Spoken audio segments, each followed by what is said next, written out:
And 4, it's still not equal to 0, so let's move it over. 5x squared minus 30x plus 15.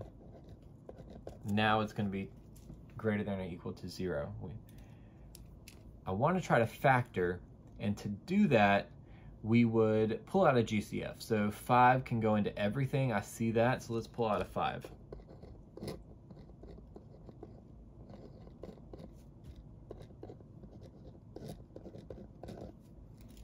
And then we try to factor again. So 5 times. So let's see what this trinomial factors into.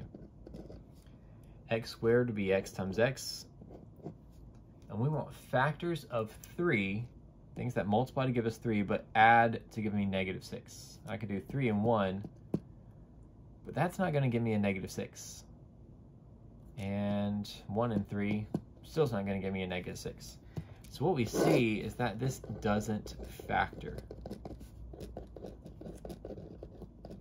So what do we do when we get to something that doesn't factor? We have to use our quadratic formula.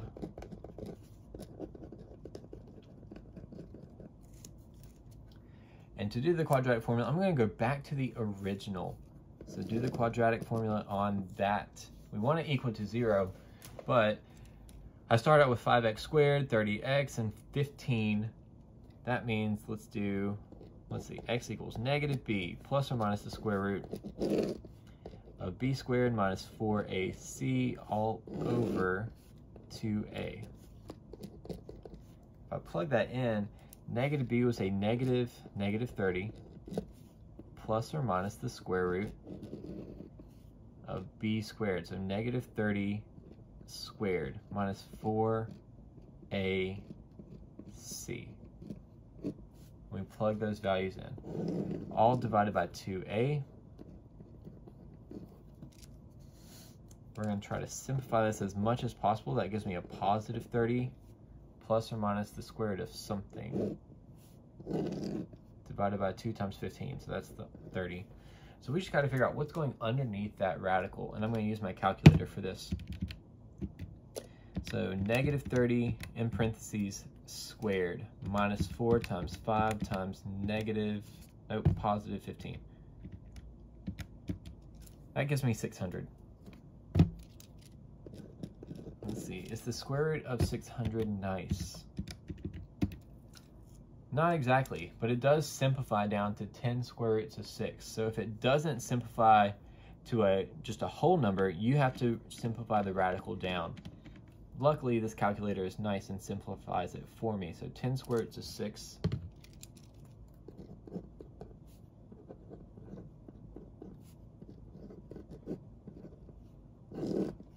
divided by 30.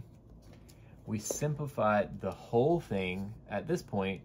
So if I look at 30, 10, and 30, all of those are divisible by 10.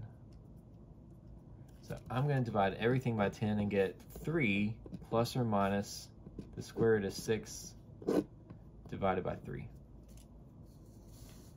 That is the X intercepts. That we're still not done, all right, but we got to figure out which one comes first. So I'm going to use my calculator for that part. Just do fraction 3 minus the square root of 6 over 3 comes out to be, as a decimal, 0.18. And then we do the exact same thing and do 3 plus the square root of 6 divided by 3, roughly 1.8. So the minus 1 is on the left. So 3 minus the square root of 6 over 3, and 3 plus the square root of 6 over 3. We finally got our x-intercepts. If I go back to the original here, we're looking at when this is greater than or equal to 0. So let's put that out here to our number line and work this out. All right, equal to means I get to include those points. We can pick values to the left and to the middle and to the right and do our test intervals. That's perfectly fine. Use that method. Or we can use our graphical method. Our graphical method says that we have, in this problem, a 5x squared, which is positive, so it opens up.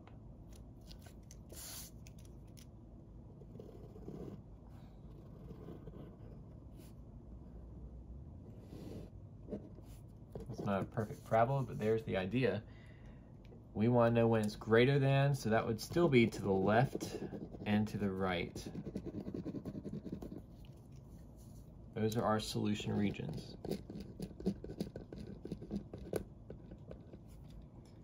Negative infinity up until, here's this first value. So we're still going to keep it in exact form. Union 3 plus the square root of 6 over 3, all the way to infinity. Now, if it was something that needed a decimal, it might tell you, but it is helpful we put them in decimal format so that we know which one came first, because we had two different ones, but we needed to know which one's on the left side of the number line and which one's on the right side of the number line. There's our solution region. All right, last one here, number 5. I'm going to get it equal to 0, so let's add 7.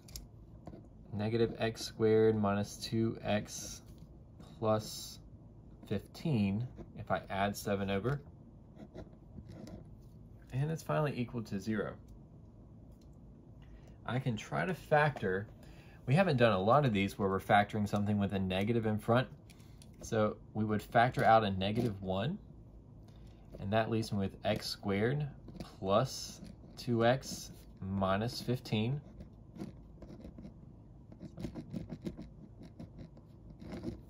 And use that as our GCF of -1. Then we can continue factoring. Hopefully, if it doesn't factor, then we got to go back to the quadratic formula.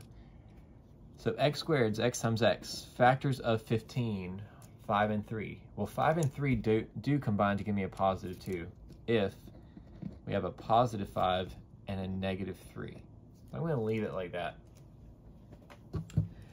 Now we can find the x intercepts. So x plus 5 equals 0. X minus 3 equals 0. Makes this -5 and +3.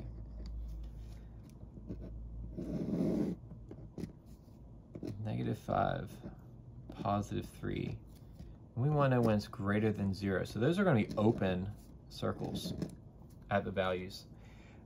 If I look at the parabola here, I'm not graphing on a calculator. I'm just thinking about that original graph. I'm starting at this part, all right? This is the special one because it's equal to 0.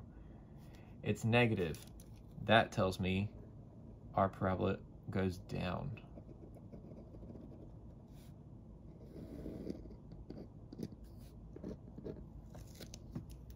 The value is greater than 0 for all of these points in the middle, so from here to here.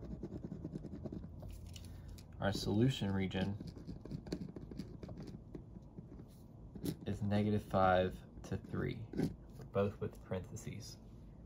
You could do your test intervals, so if you wanted to test it out, you've got an interval to the left. I think in WebAssign it asks you about this, so let me go ahead and put this here. Our test intervals are -infinity to -5.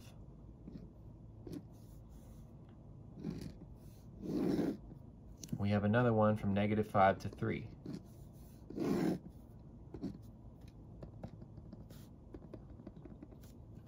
And then we have 3 to infinity. So there are 3 different test intervals. We just want to see, is it going to be positive or negative there? So we pick a value, let's say x equals -6, and we plug it in. You could plug it back in here, but I'm going into the factored form, so that'd be -1 times -6 plus 5. -6 plus 5 is negative. -6 minus 1 is negative. And a negative times a negative times a negative is negative. That's why we saw it below the axis here. I could pick a value between -5 and 3, like 0. Makes it easy. That's -1 times, then go back to the factored form. 0 plus 5 is 5, which is positive. 0 minus 3 is negative. So negative times a positive is negative, but times another negative makes this positive. That's why we saw it above the axis. The last one, I pick any value to the right, so maybe x equals 4. That's -1 times 4 plus 5 is positive. 4 minus 3, still positive. So a negative times a positive is negative. It's below the axis. So either way, we're still going to get the same solution region because we're looking for when it's above 0.